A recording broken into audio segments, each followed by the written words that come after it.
आक्रमणात्मक भाषण शैली बीजेपी सरकार बीजेपी हाइकमांड सब चाहती जे किभली भाव लोक किभली बांधि रखा दरकार लोकंर मन जुणुवा और लोकों पाखे ग्रहणीयता होता जड़े नेता दरकार एवं तार मापकाठी सम्राट चौधरी संपूर्ण रूपे पूरण कर सम्राट चौधरी को बिहार जड़े आक्रमणात्मक भाषण शैलीर नेता भाव जानी आप जानते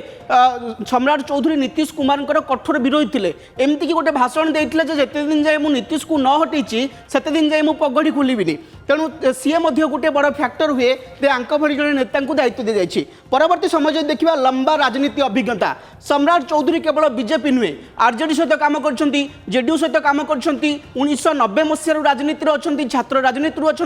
2000 मसीहा पर पूरा सक्रिय राजनीति अच्छा तेणु जेडीयू और आरजेडी सहित से जो काम कर विरोधी अभिज्ञता अच्छी सरकार अभिज्ञता अच्छी मंत्री होती विरोधी दल रही मुख्य सचेतक दायित्व तुलाई तार अभिज्ञता को लेकिन बीजेपी गोटे लंबा राजनीति खेलने को चाहूँगी बिहार में सम्राट चौधरी को फोकस करके आगे रखिकी बीजेपी गोटे लंबा शासन किभली कर तार रणनीति होची।